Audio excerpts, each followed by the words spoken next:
everyone, welcome back to the Wonder of Danmei podcast. I'm your host, Lisa.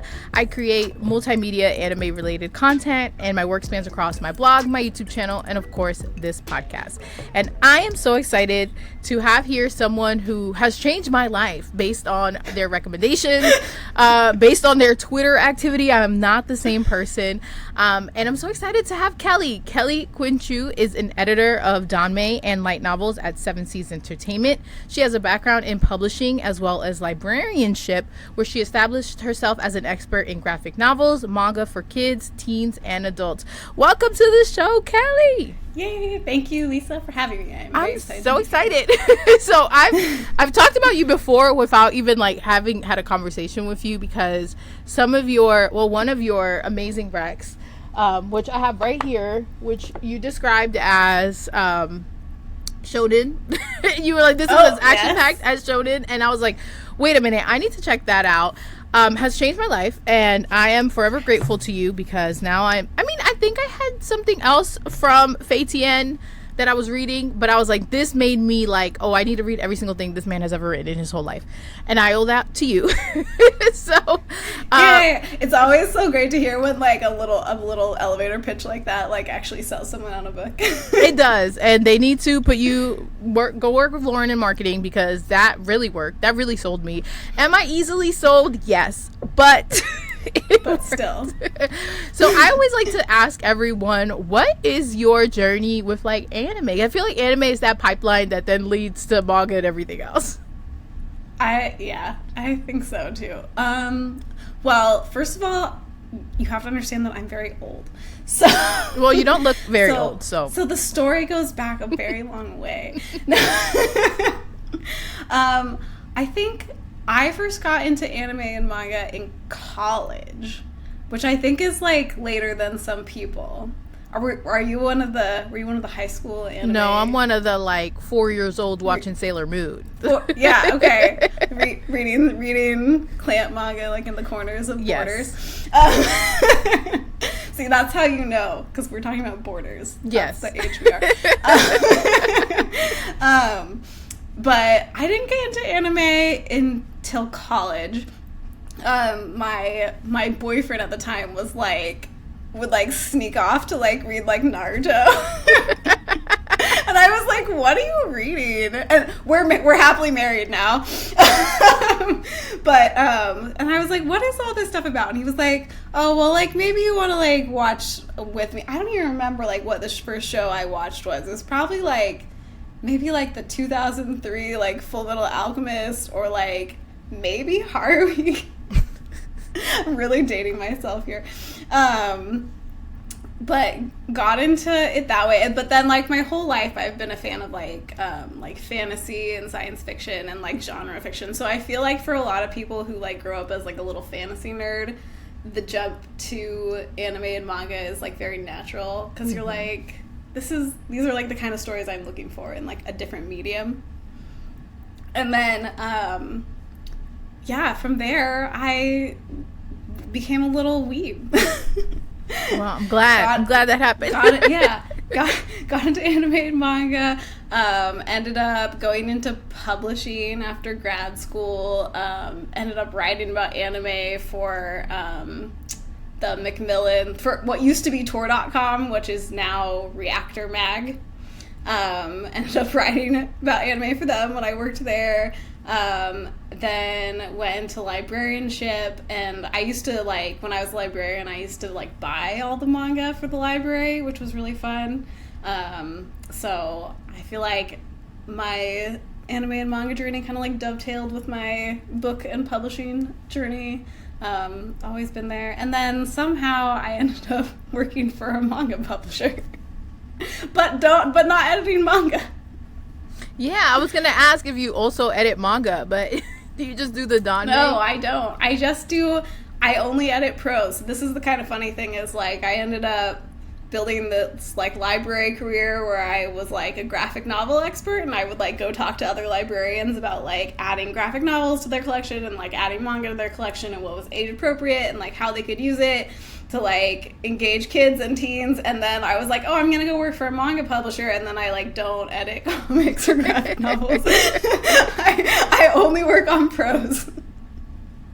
But it makes sense. It works because I feel like it's just the pipeline. Like once you enter it, there's all these little subsections, and then you're here. Yeah. It's funny because like I used to tell people like when I was a librarian, I spent all my time advocating for comics and like graphic formats. And then now that I work for a company that like does like mostly graphic formats, I spend a lot of time advocating for the needs of prose. I'm like, no, this is a novel. Like, we need to do it different, or like, it needs this. So it's like two different things that somehow come together. I love that. That's such a fun journey, though. I love when people can like mix their like passions with their like real life careers, and it's like you love it, and now you're also getting paid for it. I know, right? You know what they say about doing your hobby for a job is you'll work every day for the rest of your life. Yes, you will, but it's worth it because your job makes me happy. So personally, I'm happy about that. So as you said, you edit prose, and that includes the Danmei, which I am a recent convert. I got into it last year, so I'm very like new on the scene. But as we know, I feel like especially lately, like Danmei, editing, everything has been a super hot topic with Danmei. So had you been into Danmei before you started working at Seven Seas? Like how did that actually like come about in your life? So I am one of the, I think there's a large cohort of people who got into Danmei during like 2019, 2020 via the Untamed, and I too am one of those people. Actually, it was like my best friend was like, you gotta watch this show with me, and she had already watched it like twice or something. And she was like, you gotta watch it with me, and she lives on the East Coast, so she was like, we gotta set up like a watch party. And I was like, okay. And she's like a friend that I used to like watch a lot of anime with and stuff, and like we have really similar tastes, so I was like, I trust you. And then of course like, so we ended up watching it, and then I was like, wait, there's a book. So then I like went and found the book, and then I was like, wait, there are like more books. And so then I think I went and found like the Heaven Official's Blessing. It was like everything was fan translated at the time. Like this was before like Seven Seas picked up the MXTX books at all. And so like started like exploring that, like I think like got into like Arha that way. And then I remember when Seven Seas acquired the MXTX books and announced it, everyone was like, ah. And then so then somehow I ended up doing this as a job. So I was a Danmei fan before I started working at Seven Seas. I didn't start at Seven Seas just work on Danmei. I worked on light novels first, and then I ended up now I work fully on Danmei. Oh my God, that's so cool. Like you're just in there now, like, yes, I'm here working. That it's so funny because I had heard like, I think I was watching, or I tried to watch Heaven Official's Blessing. Ooh, when was that? Like when it started airing on Crunchyroll, I think. And then like I couldn't get into it at first. It was just totally like a new world. I'm like, I feel like when you've been watching anime long enough, it's like you get all the tropes, you get all kind of like the lore, and even if you don't know this specific rules, like world rules, like you kind of know enough about it. And Heaven Official's Blessing was like so different. I was like, I actually don't know any of this. And then I ended up what was it? I did watch I think it's Donghua, the Chinese animation of it's called Antidote, I think it is. It's from I have not seen it, but I know it's really good. It's really good, and I saw it on Viki. I was like in a KBL phase, and I was like, oh, they have animation on here, and I saw it, and I was like, wow, I love this. And I was like, oh, this is by the same person who wrote Run Wild, which I had been reading as the manhwa. So I was like, okay, and then that's actually how I got into Danmei, because when Seven Seas announced that they were doing the novel of Run Wild, I was like, well, I already know the manhwa, and I absolutely love it. Like I was like, I'll check this out. And it's funny because you mentioned like reading, like for years I've always loved reading reading, but it has been really hard for me to get back into, I call them like traditional books, like traditional fiction books. Like, I don't know what it is. I just feel like I went through a phase in like 2021 where I was reading every chick lit possible, and then I'm like, I can't read like American fiction anymore. And I hate saying that because that sounds like one of those like weeby annoying people that are like, I only read anime. Like, no, I don't believe that at all. But it's been hard for me to find like a new American book to get into. But I do read a lot of like nonfiction and stuff. And then once I got into like Run Wild, I was like, wow, this feels so different. And now I'm reading like 3 or 4 Danmei at a time. And I'm like, wow, this is crazy. So here's the thing is like, I think it scratches a different itch. Like, I like also like as like an avid genre reader, I think Danmei, because it's serialized web novels, the way that many of these stories are structured are more similar to like manga, for example, where you're expecting a long story with a really broad scope, large cast of characters a lot of times, that instead of having a single arc, it has a lot of mini arcs that might like build up into a big arc. And so I think a lot of Danmei stories, especially like fantasy ones, kind of like scratch that same itch where you like get the kind of serial like highs of like the small arcs, and it like keeps you reading. And like that's the goal, right, of a web novel, is like they always end on a cliffhanger, so you like have to buy the next chapter. so I think it kind of like draws you in a way that sometimes if you're like have been reading a lot of just like regular Western novels, like that hasn't like scratched that itch in your brain in the same way. Wow, you just unlocked a new understanding in my life, because that makes absolute sense, because I feel like I'm somebody like I'm reading webtoons every day. Oh my god, my lesson budget is insane. But and it's like it is that like that cliffhanger. And it's interesting because having gotten into Danmei, I feel like as late as I haven't read any like fan translations. There's no shade to fan translators. I'm old, and I'm also like convenience. Like, give me the book. It's already been published. There's like, that's who I am. So I also like am getting it in a book form, and I'm not like, I am noticing, like, I think I just finished Silent Reading 2, and I'm like, wow, I just read the first book, and it's like this whole separate arc, and I'm like, this is a completely different arc, and I'm like, wow, that does make sense how everything is ending, and then, you know, the next book is going to be like a completely new arc. So wow, thanks for that new understanding. I like, yeah, because I feel bad because sometimes I'm like, I haven't read Ekatar or whatever, but I'm also just like, it's not like, I'm not one of those people that are like, ew, American. I'm like, no, I'm American. Yeah, it's like a different vibe. Like, I agree, like it has like a different kind of appeal. But yeah, it's also funny because they're like these really long web novels, like they're not necessarily like meant to be broken into like they're not designed to be broken into like a certain amount of novels, and so like there's like a lot of discourse about this online. It's like we pick where they end, and so like sometimes they don't end in like the most convenient spot. like not every author like writes their 300 chapter web novel in like really nice discrete chunks that come out as like 100,000 word English novels when you break them up. So it's like the way that they get broken up in print is like sometimes it's like kind of interesting to like find like what arcs you can like break in a way that still like gives you like what you're talking about, the kind of like, I want to keep reading and like find out the next thing that's going to happen, you know? Yeah, and I think that's something, there's a lot of, I feel like there's a lot of misconceptions with publishing, and especially publishing Danmei, because I feel like it's very new. Like, you know, there's still only a handful of publishers. Most of them are indie, that are publishing Danmei, and it's like people are like, this is a money grab. They want to make more of this and they want to make that, and it's like, maybe because I work in like the tech industry, but I'm like, my first assumption isn't like the worst. Like, I don't know, like I don't think the worst, like when I understand that this is an industry that I'm not familiar with, so when certain decisions are being made, like I don't automatically assume like money grab or like they're trying to like milk the fans. I think like there's a decision here that somebody who has the expertise that I don't made. Yeah, I think it is tricky. I think this is not just a Danmei publishing thing. I think it is a publishing thing where it's like publishing is like, it was like the same when I worked for like a big 5 publisher. Like, publishing is like a very like low margin industry.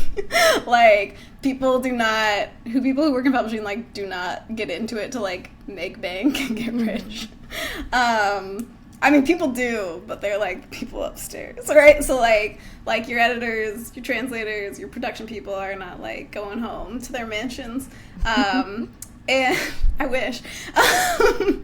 But but it's also like an industry that people get into because they love books, they love reading, they like love the art, and they want to like, especially editors, I feel like, get into publishing because they're like, I want to like bring these books out. But it is business. And so it's like, I think with any book publisher, there's always like, well, why aren't they doing this? And why aren't they putting this book out? And why did they choose this book over this book? And it's like, at the end of the day, the bottom line is like, publishers are not charities. And they have to make money or else they cannot publish any more books. So if you like... I think the like Sublime social media person has like talked about this a lot on Twitter, actually, is like, if you like keep acquiring books that you love, maybe you love them as like an editor, as a translator, as a publisher, as a marketer, like you love the book and it tanks and you lose a bunch of money on it, then like you don't have enough money to like license the next book or buy the next book, you know what I mean? So eventually you can't publish any more books. So at some point you like have to make money or else you can't be a publisher anymore. Right. And it's interesting because I feel like sometimes this information too is like out there in a way. Like, you can just ask. Like, I think that's what I think. It's also because I'm old, because I'm just like, okay, instead of writing this whole fanfic on why X is doing this, like, let me submit an email and say, hey, like, what is the decision? Let me attend the panel, let me attend the con. But I do think that it gets out of hand, but I also try to remember, like, when, and this is funny because I learned this when I was pregnant, where it's like people come online to share the worst, the bad, the terrible experiences, and like the people who are actually having a very normal pregnancy or like chilling, like they're not really, no one's making a post like chilling pregnancy day today, like everything went fine. And I try to remember to apply Feeling that great, to everything. yeah, like especially if you're not having a good time, like you don't want to read that, like so I try to remember that too, with like people expressing opinions or people being like, the loudest people are the unhappiest people. So, you know, people are upset if a certain license doesn't get picked, or, you know, they don't like this artist that did this cover or this specific editorial. But it's like, that's only a small percentage of actually like who's actually loving it. And it's like, maybe they just don't want to come online and talk about how they love it all the time because they're normal and they're not like me who needs to shout everything from the rooftops. Yeah, I think we're also like especially like for like, just speaking for Danmei, like we're really lucky to like have the passionate fans that we do that are like interested in reading our books, and like I love like going on socials and like seeing people like doing reading threads and like talking about how much they love the books. So it's like we're really lucky to have that passionate fandom and like those readers who are so enthusiastic. But I think with that also comes a lot of like feelings of like ownership too, over like the works that people are fans of, and so they like get really worked up, and so sometimes the conversations are less productive. Yes. And I will say, I feel that like, I think two things, because working in the tech industry, like I work for like a specific product, and when we make changes, like I feel like the feedback that we get is like 1% of bad public. Like sometimes I'm like looking at this because I work in a department where we see a lot of it, and I'm like, y'all people are doing a lot. And it'd be like, you changed the font on this, and it's like, so those type of people are everywhere in every industry. But I also think too, specific to fandom, and this isn't just Danmei, I think like with especially like these kind of niche fandoms, like this, I don't think Danmei or BL is niche, nobody attack me, but I find that don't start the discourse again. A lot of newer fans like that haven't been in fandom like their whole lives are very like tying their identity to what they're a fan of. So like if anything happens that isn't favorable to that specific thing, it's like an attack on them. And it's like these unrational levels of like anger and upsetness. And it's like, I think like sometimes the Marvel decisions or the One Piece decisions, and I'm like, oh my God, like we need to take a step back.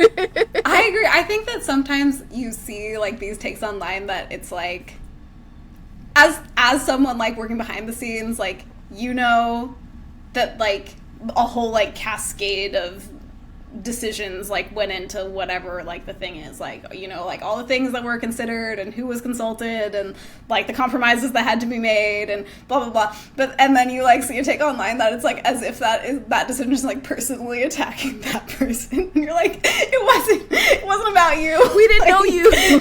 Like we didn't. Yeah, exactly. Like we didn't know. Like this would upset you so much.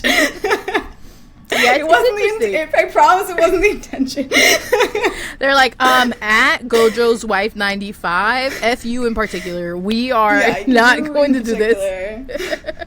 No, it's very interesting. I feel like this is the first time for me, because I've been into like anime and manga for so long. Like it's just like whatever. Like Danmei was like a whole new world for me, and I'm like in the Reddit, and I'm like, wow, I've just never seen this. And I think because it's still relatively new, getting published in English, and it's like people are so attached to like the fan translations that they did, and like the version, I think, of what you consume first really plays an impact in like how you engage with things further. So it's very interesting. I try not to get too, because I also feel like I'm very protective over, like, I'm like, I don't know these people, like I'm so protective, I'm like, don't be, and I'm like, okay, now I'm gonna get on their level, like let me just not engage.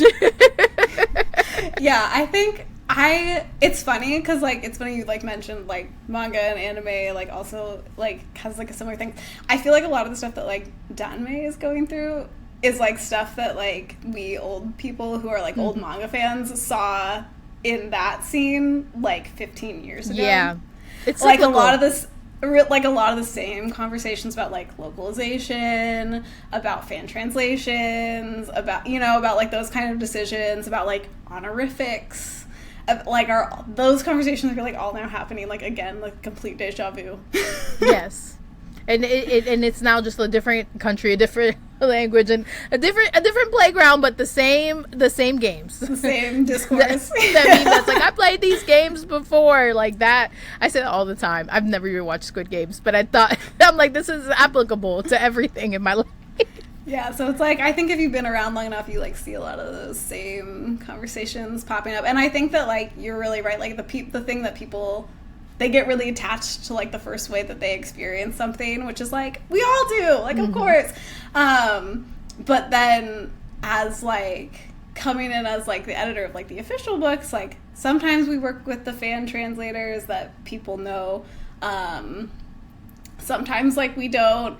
Either way, like, the book changes a little or a lot, like, on its way, on its publication journey. And it's, like, it's hard to predict, like, how people are going to, like, react to the changes, but, like, I think fan translation and official translation have, like, kind of different goals. Like, fan translations are like, they're doing it for, you know, for the love of the game. Like they're just like sharing something they love. Hopefully they're human and not Google Translate. And they are catering to an audience of people who like and consume fan translations, and a lot of times like those like long footnotes and like little like links out and stuff that's explained. And I think when we're working on an official book, our goal is to expand the audience, right? It's like to put a book on the shelf that you could walk into Barnes & Noble and like anyone could pick that book up and like that could be their first Danmei novel. So it's just like, it's like a different audience with like slightly different goals. And so sometimes fans don't always like that's not something they're considering, right? Because they just love the book, but it does like kind of change the calculus. And something that I love that you said this and that you explained this, and the reason I was like immediately loved your Twitter is because I'm very like nerdy in the sense that I love all the behind the scenes. I love all the information, and what you said about like having somebody walk into this without any knowledge is really crucial, because if you don't, like, I feel like because I've been an anime and manga fan, like, I'm very open to, like, different lore and different things. But still, like, I can walk into a certain anime like JJK and be like, okay, well, I've watched however many other anime that like are similar in this sense, so it's not that new to me. But I remember, so I read Run Wild, and that's like a modern, and I think I'm saying Danmei wrong because you're pronouncing it differently, so let me know if I'm saying it wrong. It's like Danmei. No, it's all good. So that was my first, and then I went to Guardian, which I loved, but switches from like modern to like, I guess, historical, and I was like, wow, like I don't know what this is. I was like Googling things, and there is the footnotes were like perfect, but then once I had that Guardian knowledge, now I'm reading other things, and it's like I'm reading Legend of Exorcism, and I'm like, okay, like this is kind of similar to this thing in Guardian, and like this is kind of similar to this and this, and it's like if it was so like, if it hadn't made these changes, like I would have been so like, okay, like I don't understand this, because I feel like too, like you also shouldn't need too much like extra to read something new, and I feel like I love the footnotes, but like something that I see you talk about too is like when like also if every single thing needs a footnote, like then that takes you out of the experience of reading the book, because it's like a footnote every other page, and you're like, okay, like why does every single thing need to like, I need to be explained? Why can't? And it's also like when you're like your experience as a reader, right? When you're like, especially if you're reading a physical book and you're like reading, look down at the footnote, reading, look down at the footnote, reading, look down at the footnote. You're like, I can't even get through a sentence without finding it. So like so I think it's like you have to think about not every reader, like so like I edit Ballad of Sword and Wine, which I don't know if you've read that one. I've read the first two, and I was like, okay, I need to take a break, but I'm going back. Like, this is exhausting. So it's a wonderful book. I love it. I like editing it. It has been such a privilege. We're like wrapping up the 8th volume right now as we speak. And the fan translator is the official translator on that one as well, and both of their translations are great. Like the fan translation is lovely. The official translation is also like translators made changes. We did edits. We did everything. So like they're similar but different. They're like what they say about eyebrows: sisters, not twins. But that is one that's like you could go so crazy putting footnotes in that book, right? You could be like, oh, let's like do a long exploration of like Ming Dynasty history in the footnotes and like have a whole essay, but it's like, is that gonna like contribute to the reader's experience, like to every reader's experience, you know? Or is that gonna be a barrier of entry to some readers? Right. No, and it is like, I think something that you pointed out that now I'm kind of like putting together is also like a lot of these stories, they're released in chapter basis by like, web novel format. And then the translators are also translating them on a chapter to chapter basis when they're coming out. So it's not the same experience as, okay, now you have the full book or the full like arc of that you're going to split into this novel, that now every single thing is available to you. And it's like, you also have to consider like that translation isn't going to be 1-to-1 to doing it chapter by chapter, like every other week or whenever they come out.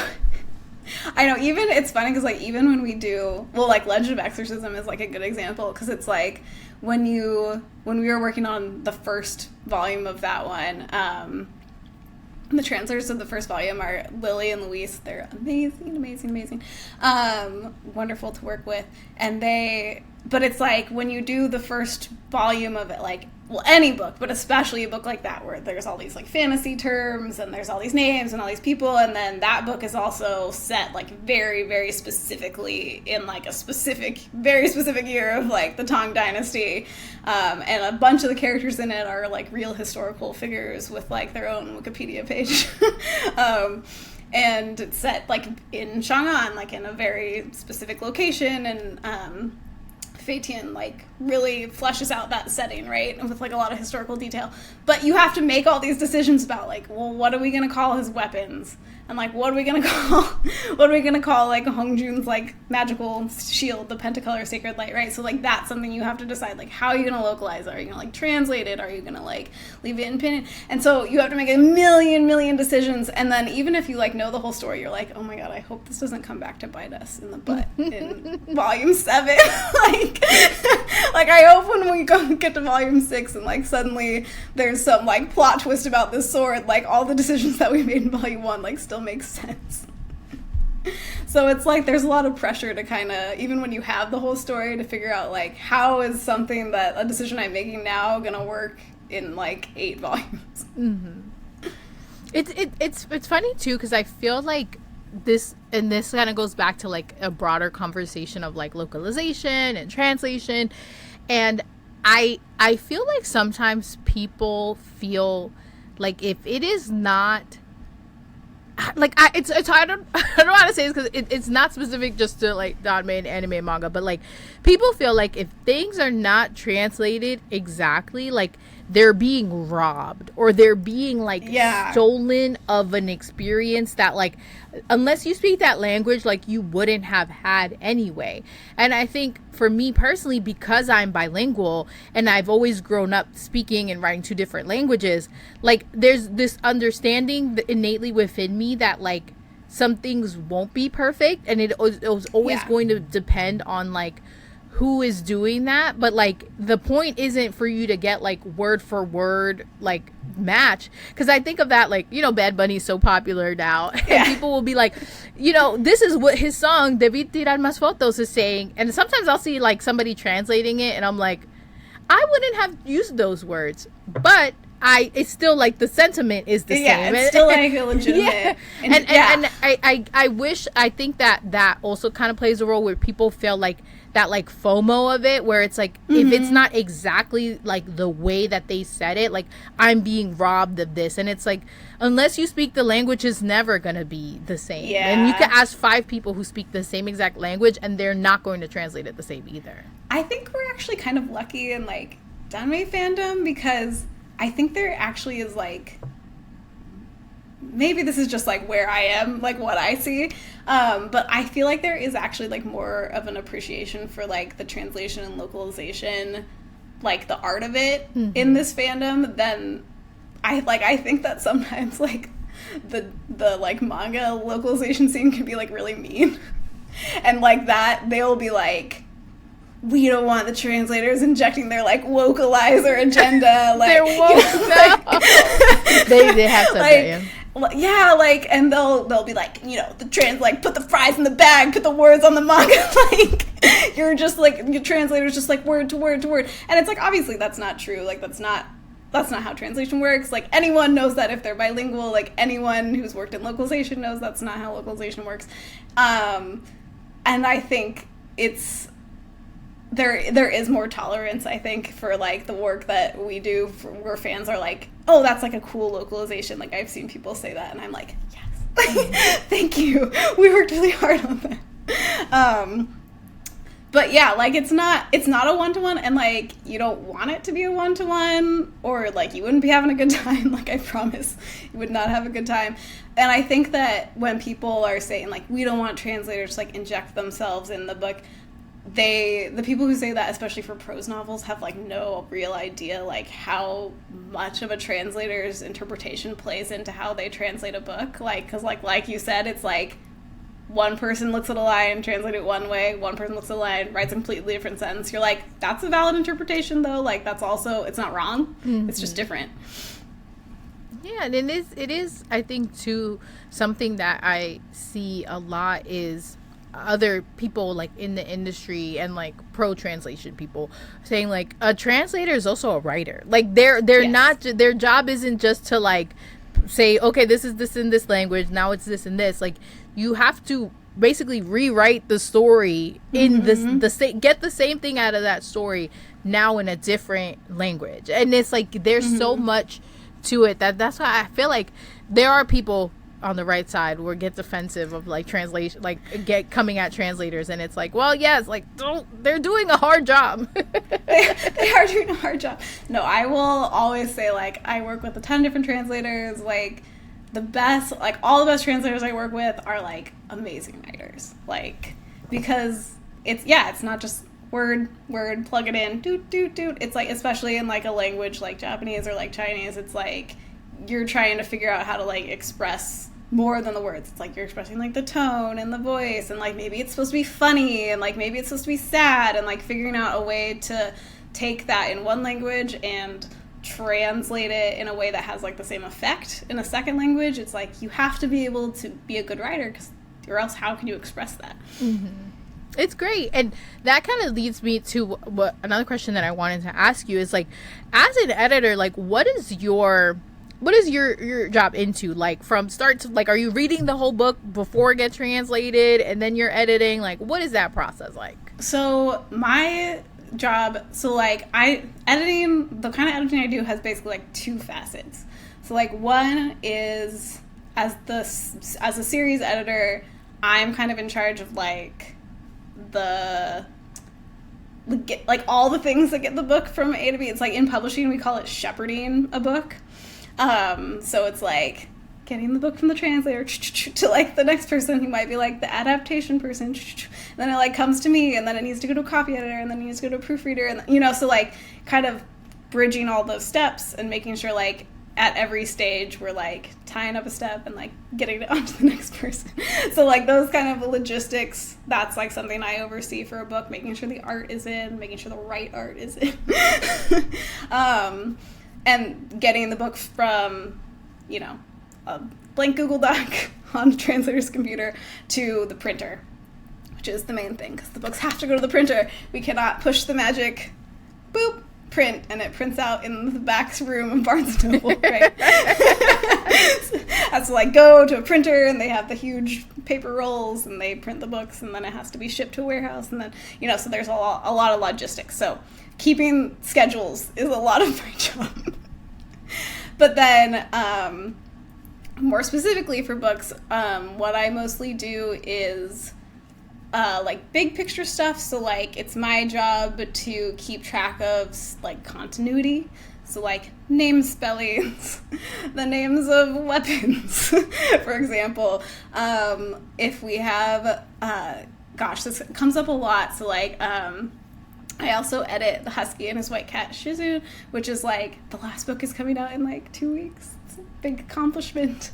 But Meat Bun loves to dredge up details from like volume 2 and volume 10, or like quote lines from volume 3 and volume 8. It's like stuff like going back, making sure we got the right line, we know what we're talking about, like that kind of stuff. So that kind of continuity stuff. Actually, every book, I don't know if I've talked about this before, every book has what's called a series Bible, which is like a big Excel spreadsheet that basically has like all the characters' names. If there are like spells or something, like all the spell names, they have them in Chinese, they have it in English, they have like a description of what they are, and then every like stage of the book gets that. So like I look at it, like the proofreader looks at it to like make sure they're like spelling the dragon's name right when it gets to them. So like that kind of stuff. And then I also do line editing. So like I get the book after it's been translated. Usually it has another like editorial stage, which is like adaptation. So someone does like an initial edit on it for like kind of just like flow, like readability, and then it comes to me. Then I add my line edits, which is like making sentences stronger, making like stuff more effective, asking the translators questions like, hey, like could we localize this idiom more, or like what is this line referring to? And then so I go through the whole manuscript like line by line by line, and I add my edits and I ask my questions, and we go through like every paragraph and every page of the book. And then it actually goes back to the translators after that, and then they go through all the edits. They accept the edits they like take the edits that they don't like or they don't think are right, they like push back on, and we talk about it. And then what comes out at the end of all that time, it's usually several weeks, is a manuscript that like is beautiful, clean, everyone's happy with it, and then we like go on to like the next stages of production after that. That is so much. And you're doing this for multiple series. Yeah. Yeah. So you're doing like this for, the Husky. And then you're also doing this for Legend of Exorcism. And you're also doing this for, what was the other one that you said? Sword. So bad. I just know everything by like their abbreviation now. I'm trying to like indoctrinate myself to how people talk about everything in acronyms. QJJ. Yes. Yeah. So QJJ. this is so much work. I'm like, oh my, like just keeping track of like, oh my God, like that. And I write for myself and I'm like, read things 3 times over and I'm like, I'm bored of reading my same words 3 times. Like, but this is so insightful because I feel like a lot of people don't know these steps and a lot of people don't know the amount of work. I think people don't. It's funny because like people are like, how long does it take to publish a book? Like a month or like a week? Like how long can it take? Like translation takes like a bunch of weeks. Like obviously like the translators are like just for one. People are like, how come the books can't be longer? And I'm like, let us live! Like, these translators are like typing every word with their little fingers. It's like, most of the books I work on are like around like 100,000 English words, which is like a very respectable like size for a novel. It's like about 350, 400 pages. So like translators need several months to do it. Like adaptation takes a little while. Like comes to me, I usually work on a book for a few weeks because again, like we're going through line by line, word by word, like looking at each sentence, looking at each chapter, making sure like we're getting all the stuff we want out of the book. And then after me, then it goes to a whole nother stage of production, right? Because then it has to be copy edited. So a copy editor does like a different kind of editing job. Like they mostly look at like style, mechanics, making sure we're using our semicolons correctly, making sure words are hyphenated right. And then the book has to be laid out by a designer, right? It's like words got to get on the page. It's got to be designed, like the interiors, all the little like doodads on the corners of the book and stuff. Like someone has to design those. We actually have like an amazing cover designer that we work with that also does the interiors. So like a lot of the like, do I have a book next to me? Here, I do. No, okay. a lot of the like little not like, us with corner the designs and stuff. Oh yeah. So like a lot of these little design elements that come in here. I think these ones, George Reading, I think has this like nice like chapter headers. Yes. These are actually created for the book. Yeah, that one too is created by the same designer. So they're created for the book. I think that one, those chapter headers are based on like a Tang Dynasty mirror, I want to say, the designer was like inspired by. And so like all these elements are created for each novel. And then the art has to be done by like one of our amazing artists, such as Ruthie. And then I just can't. Thank you, Ruthie. And then the book has to be proofread, and then the book has to be, and then the corrections have to be added, and then it has to be proofread again, and so it's just like, they're like, how long could it possibly take? And I'm like, it takes actually like a very long time. Like, I think production for our books is probably like 10 to 12 months per book, but it's like a lot of books are going at the same time. Yes, and it's funny because, again, new to this world, I find sometimes that it's quick. Like, I'm like, wow, this is, like, for me, as the person who's getting, like, the final product, I'm like, this came out this, and, like, I think, like, when I got Silent Reading, I had gotten it as an ARC, and it took me a while to read it, but then I was like, wait a minute, the next one is almost here. Like, it was so fast. I was like, oh my God. Like, they do go very quick. I think we do them at it's like 3 to 4 month interval, usually like sometimes 3 to 5. It kind of depends on like the rest of the publishing schedule, but like, yeah, it's like, they come out quick. Yeah, I love, getting the insight to these processes, because I feel like too, like, one, it's not always readily available, but I also think that for me personally, and I can't speak for the fandom, like I have a much greater appreciation of something if I know like everything that it took to get it to me. Like I like, okay, like when I see, you know, we got on the calls, like I feel like I'm speaking with a celebrity because like I read your name all the time. Like I write it all the time when I'm doing, like I go by every single body's name on here. And I'm like, wow, like, thank you, you know, Samantha, for adapting this. Like, thank you, Samantha. She's so great. But I think, too, like, it is, especially, I feel like with Danmei, like, getting more adapted, and we see, like, indie publishers and stuff like that, like, it is something that, like, the work matters, and it makes a difference. And I think that, like, we, I know I sound like old, but I'm like, we should be grateful. Like, we really should. So I appreciate that. And I think there are, especially now with like AI, everybody's like afraid of AI and everything, which same. I have read things that I was like reading this one, but it was like, it's like on an official platform. And I think it's AI, and I'm like reading it, and I'm like, this sounds so weird. It doesn't sound good. So, no, truly. Also, like, literally for like prose novels, like, AI translation is like my nightmare.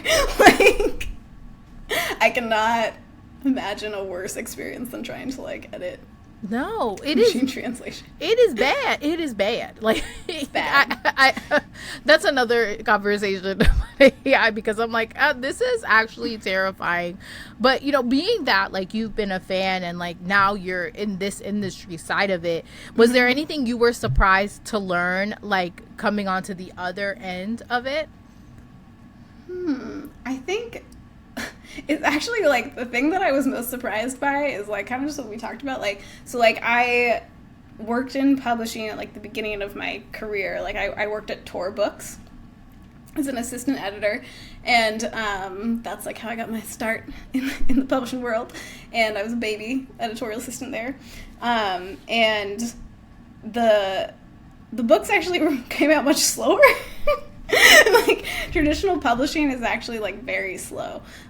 Usually production is more like, can be like 2 years from like when, especially from when a book is acquired to like the whole, like when it actually hits shelves. So one of the things I was most surprised about with the way that we do novels in this industry is like they're fast. They go fast. Like people want the books fast, we get them out fast, like everything zooms. Are there any books, because I feel like a lot of the times most of these stories are complete by the time they get licensed. Are there any ongoing stories that are like ongoing in China that are like have been acquired? I don't think so. Because I'm like, that would be interesting too. Because there are some like, I think we have some manhua that are like, were like discontinued. Like I think the Dinghai Husheng Records one is like discontinued. They need to stop discontinuing manhwa because that's what happened to Run Wild too. That's all they do. They just cancel them. Like finish it. They rarely make it to the end. I think it's kind of like, you know how it's like in like anime, it's like people are like, how come they're never gonna finish the anime? And it's like, well, the anime is kind of just like a baby, like a commercial for the manga. Like I feel like that's how manhwa is. It's like, this is kind of just like an ad for like, go read the novel. So we have some that are like, the publisher ended them, but we don't have any that are not complete. That is interesting. Would you think they would acquire any that are in progress? I think it's not impossible, but I think it's a challenge. Like one of the things that we do when we get a new book is, like we talked about breaking the books up, right? So like one of the things we do is we like look at the total word count of the book and say, how many volumes is going to be in English, and figure out like where it can be split up. And then also like there's like a staff commitment to the book, right? So like especially for translators, like all of our translators are freelance. And they like it's a big difference of commitment to be like, hey, you want to translate like a 2-volume series versus like, hey, would you like to translate an ongoing series with like 12 volumes currently and like 30 more? Like would you like to, right? Like, would you like to work on this book for like foreseeably the next 5 years? Like, we don't know. So I think it's there would be, I think it's not impossible, but then there would be like additional logistical challenges. And then the other thing is, I think like other manga publishers talk about this a lot too, is like with any series there's depreciation, right, for each volume. Mm-hmm. Like the first book is always going to sell the most. Second book is going to sell a little less than a first book. Third book is going to sell a little less than the second book, right, and so on and so on. And that's how you get those people really upset about, like, you know, publishers canceling long-running manga or not wanting to pick up long-running manga because they're thinking, okay, by the time we get to volume 26, we're going to be printing 200 copies or something, right? It's just Lisa buying it, no one else. Yeah, right? It's like, it's just me. But it's like hardcore fans like make it that far, but then people drop off, even if they're not like intending to, right? It's just like they just do. And so I think that also is like a risk. If you don't know how long it's gonna be, then you don't know how risky that is gonna get. Yeah, that makes a lot of sense, because I think too, like, so there's a lot of series that are not like translated or, you know, they haven't been officially licensed in America. And I'll see people, this is especially on Reddit, where they're like, give me a long series. And I'm like, what? How many chapters? What? This is crazy. Like, they'll recommend the series and I'm like, oh my God, like this is so long. Yeah, you're like, it's very like intimidating. But yeah, so there is like we talked about, like publishing's a business. So there is like an additional risk to longer series if you don't know when they're going to, and this is why I'm also like, buy the books, because people will be like, I'm not gonna read that until it comes, like the last volume comes out, because people are binge readers, which I totally get. Sometimes you want to binge a book, but if you're waiting until volume 8 of Legend of Exorcism comes out before you buy the first book, then maybe like the publisher is saying, oh, no one likes this book. Like, I'm not saying that's happening with Legend of Exorcism. Plenty of people like Legend of Exorcism. But you know what I mean, right? So it's like, if you're like, oh, I'm super hyped on this series that's coming out, but like I'm going to wait until the last volume to like buy the first volume, then it's like, maybe the publisher is like, oh, like no one's interested in this? Like, no one wants this? Like, I guess we should like not buy more books by this author or not buy in the same genre. So it's like, I know people are like, capitalism, and I'm like, yeah, I know, like, it is capitalism, like, sorry, like, that's how it works. But yeah, it's like, people are showing with their wallets, like, what they're interested in a niche industry like BL, right? It's like, if they're saying, like, if you put out whatever book, and then people are like, I'm just gonna wait until the 10th volume to buy it all, and the publisher's like, oh, like, no one wants it.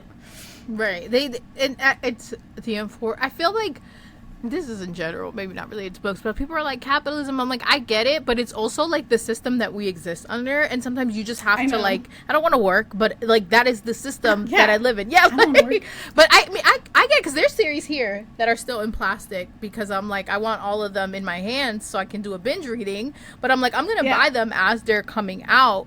And I think too, a lot of times people are buying like collective purposes, like they really like the series as it was coming out, and they just like want to own it, and they're like, oh, I'll wait to see if this is like a box set in this, and it's like, well, they're not gonna do a box set if you're not, you know, showing interest in the singles, like that all is gonna play a role into it.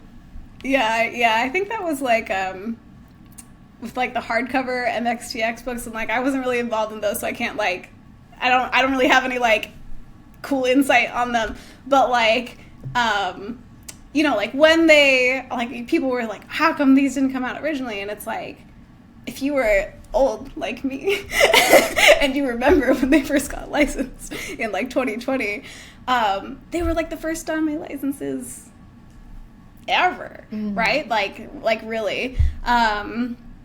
They were like the first big ones, and like no one really knew how they were going to perform or if they were going to be popular. And so like, of course there wasn't a plan for a limited edition box set of Scum Villain, because no one knew like if anyone would buy it. So it's like, yeah, that's the kind of thing, is like when sometimes like not all publishers like will put stuff out there and say, well, let's see how this does. And they don't know until they know. Yeah, and sometimes the risks do not pay off.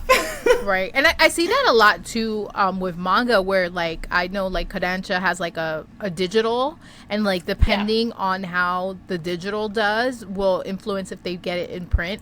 And like I get it, like it, you know, things are expensive. Like you don't want to buy something twice or 3 times. You're like, I don't want to double dip, but on the other hand, you're like, ugh, if I don't buy it, then like it's like you said, at the end of the day, things are a business, and it's like how, you know, they have to make money, and they're not gonna sink money into something that like they don't see people are interested in. And it's like, listen, there's many there's many manhwa here that I have spent all my money reading the chapters, and now it's gonna be a book, and I'm like, well, thankfully I invested in the chapters. now you know that popularity has led to a book being printed. So like I get it, but it's like the reality of the situation. But then I think too, like if you know don't want to, then you have to like preach the gospel and get everybody into the series so everyone else spends their money for the opportunity. Like, please like read this so we can get a hardcover. Nice yeah, honestly, truly, it's like, so it's like, it is capitalism, but it also is like, that's how publishers make decisions, is they say, oh, this series is really popular, so we're going to license more series like it, or we're going to license more series by that author, or this series sucked. Like, we thought it was great, we like believed in it, and the readers hated it. No one bought it, and so now we're like, well, we can't take that risk again, because again, like eventually you will run out of money and not be a publisher anymore. Yeah, it's the realities of the industry, but I think it really helps, you know, I think once people know this information, like you can make more informed decisions on like your buying and your thing. And I think like, you know, back in my young days, I used to like, you know, read scanlations and things like that. And I think now like I'm older and I'm privileged enough to have disposable income. I'm like, well, I don't want to do that anymore, because then that is going to affect how I get what I get. Like it's going to affect what I can physically buy. Right. Exactly. And I think like, it is like an accessibility issue, and so like coming from librarianship, as a former librarian, like a lot of like librarianship philosophy is all about accessibility, right? And so like that's the philosophy of many public libraries is like we want to bring as many books to as many people as possible, and then even in a library setting, like decisions have to be made because libraries have a budget and they are paid for by taxes, and so you cannot buy every book in the world, right? You have to buy the books that your patrons are reading. And so the same applies there. If books get checked out, then the library says, oh, everyone really loves Dogman, we really need more Dogman books.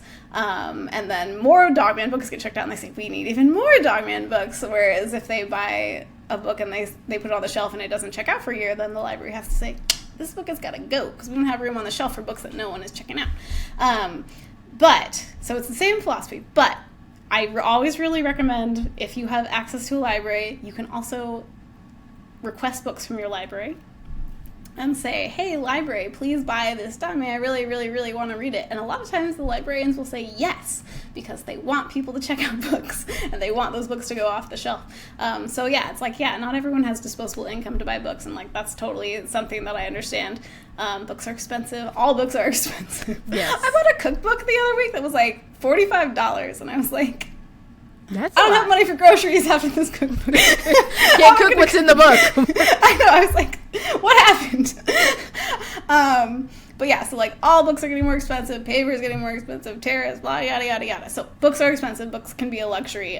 But I really encourage you to use your local library and borrow from each other and, you know, do what you can. But, you know, the buying the books does actually like show interest, and it also like pays me, thanks, and you're welcome. It pays artists. I got you. Thank girl. you. It pays artists like Ruthie, and it pays translators who do their wonderful job. And you know, it's like wonderful to be able to pay everyone what they're worth.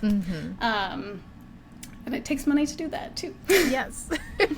So we did not talk about anime, which is fine.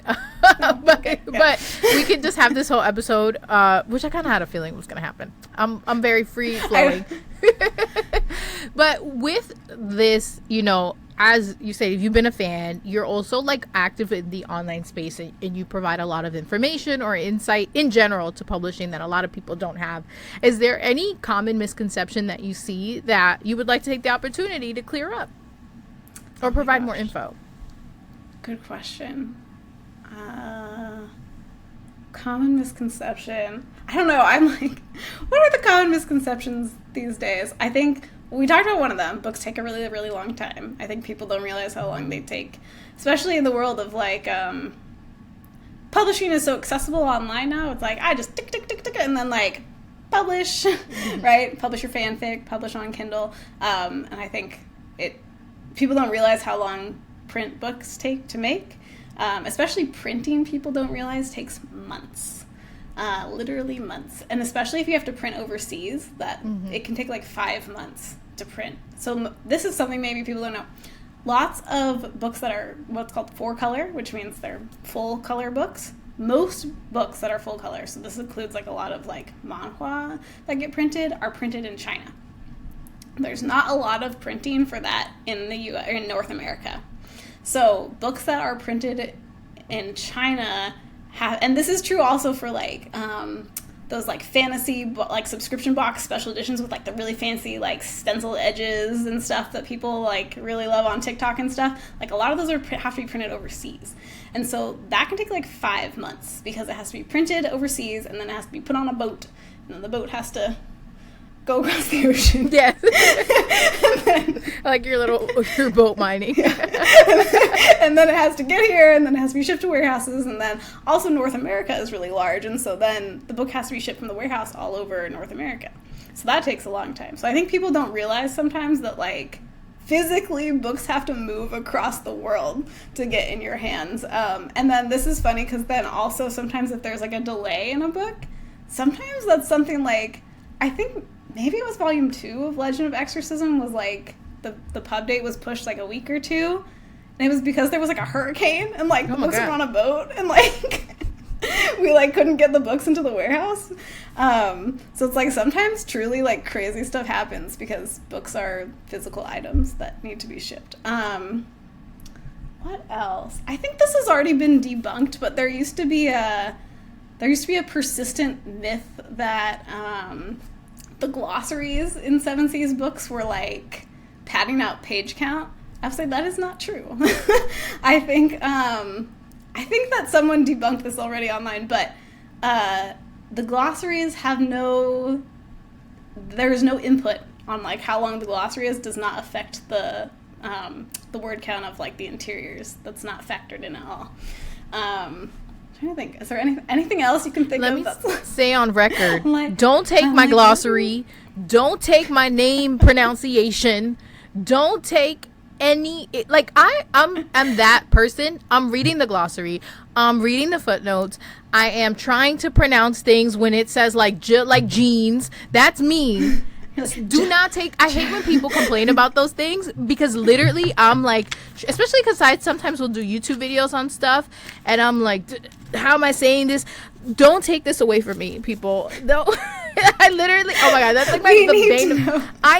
I need to know, and if it's for nobody else, it's for Lisa, and I will write to people and make sure they don't take it away. But that is that. I think we talked about a lot. Well, I guess this is, I don't know if this is a misconception, but I know sometimes, if you have any knowledge of this, sometimes people will say like, this is omitted. This was like, they censored this. They cut this out. One. And I have heard that like what Seven Seas or like a publisher will get, it may be different from the web novels, like what has been published online. That is true. Okay. That's a good one also. Yeah.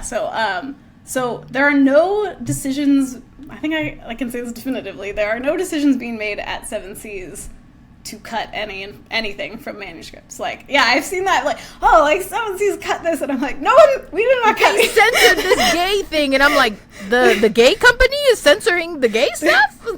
I know, I'm like, look at the other stuff we published. We did not, this line was not too scandalous for us. So yes, no decisions are being made on the English side about cutting lines. Like that's just not, it's not something that's happening, but it's also not something that we are allowed to do. So, like, contractually, like, with our agreements with the licensors, like, part of the agreement that you make, not just us, any licensee is saying, we are paying you money to publish this book in our market and translate it, and one of the things we agreed to do is, like, present the book as best as possible, and, like, with all good faith, and, like, present all the parts of it. So, like, we're not abridging anything. So that's, like, part of the agreement when you're publishing the book, is, like, we are not chopping up your book or, like, changing the meaning or doing anything really, really crazy. Is, like, we're presenting it as best as we possibly can, and that's, like, our good faith effort to, like, do the book justice. So that's not happening. It is true, though, that we are bound also contractually to publish the manuscripts that we are given. And sometimes the manuscripts that we are given are not the same as what is on JJWXC. That could be for a variety of reasons. So, like, for example, Miss Priest, the author, loves to edit her books very much. So I remember seeing some discourse about this around Guardian, and also, like, I edited Stars of Chaos, which is a wonderful book that everyone should read, Steampunk in Ancient China. But, like, I remember, like, working with the translators, and they're like, oh, like, she changed this line, or this line is a little different, or, like, stuff is, like, cut or, like, moved around. And that's just because I think a lot of authors have this instinct. You're like, ooh, I'm gonna just, like, make a few little changes. I'm just gonna take another run at this book, right? So there are changes like that happen.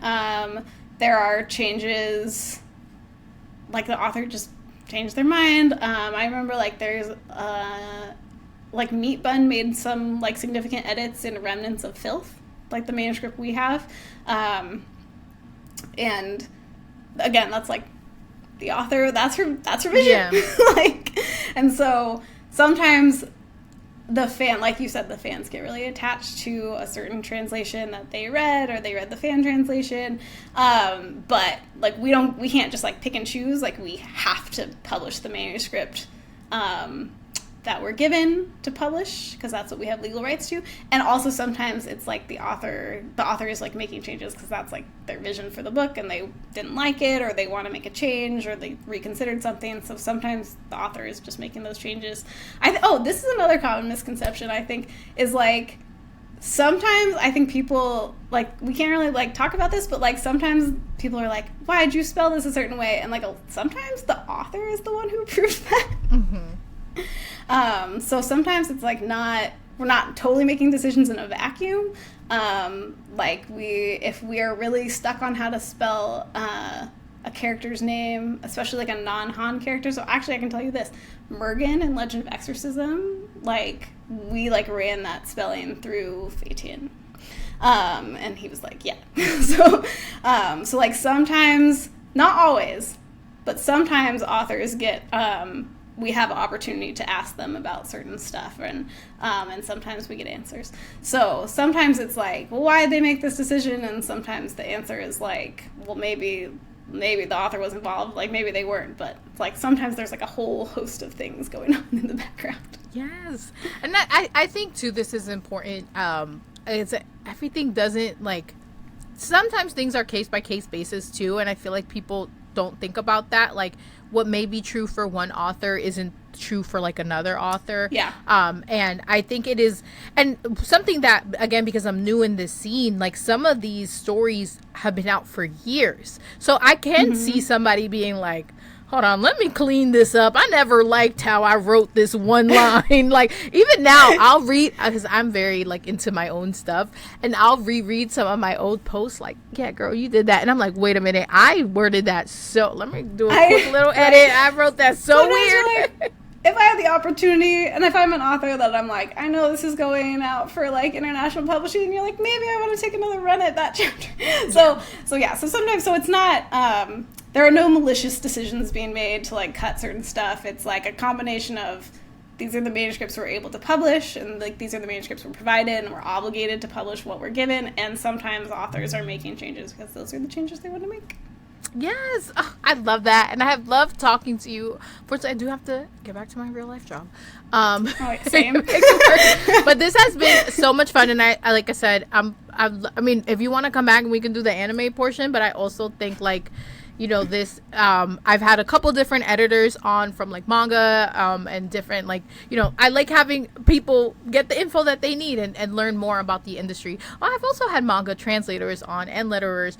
Okay, now I need to find, if you know a translator that would come on the podcast, let me know.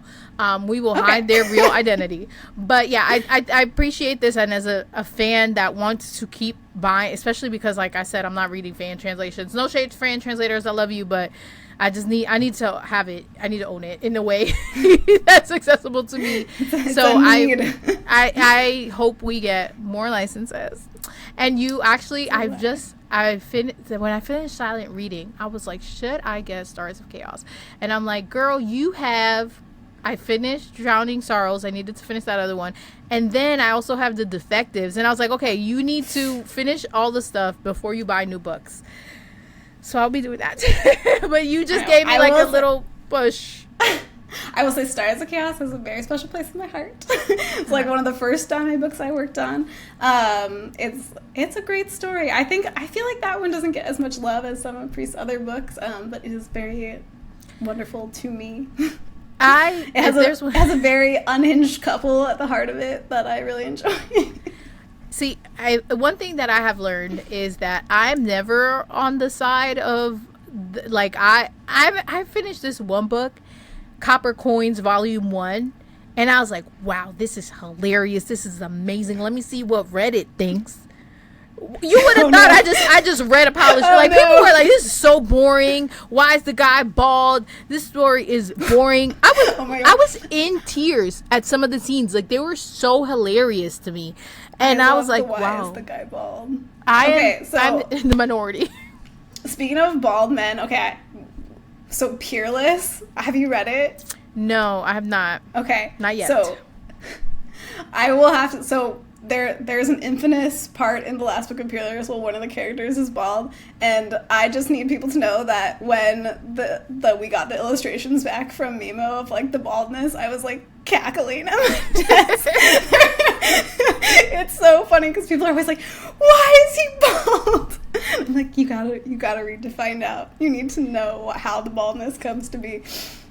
Ugh, I can't. Sometimes you need a bald man and you're done. Okay, and listen, I love the baldy. Like, it makes sense. Like, I get, people are entitled to their opinions, but when you love something and then you go and read it and people are like, wow, this was boring, I'm like you did not understand. And then the other side of the thing that I said, where people take what they love into personally. Yes, I took that personally, that you did not think Copper Coins was hilarious, because it is hilarious. It is so funny. Actually.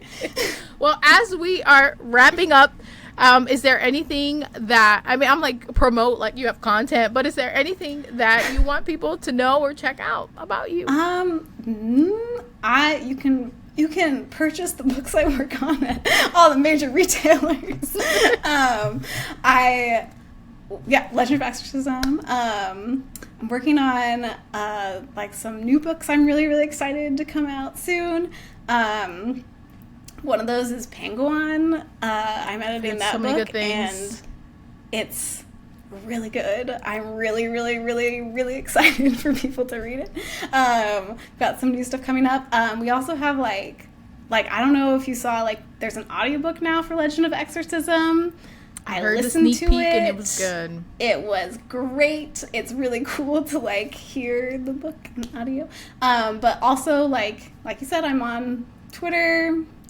You guys are welcome to follow me for my dubious insights. I love the insight into editing, especially as a writer. I'm like, some of these tips, I'm like, let me write this down, because I feel like this is gonna make me stronger writer. Sometimes I'm just like a yapper, but it's not like, there was that like Twitter discourse recently about like, how dare people give advice, and I'm like, I'm always the person who's like, when someone's like dishing writing advice, I'm like Like, tell me more. Let me bookmark get this. Okay. Get this down. Like, that's a really good one. So Yeah. So yeah, I love those.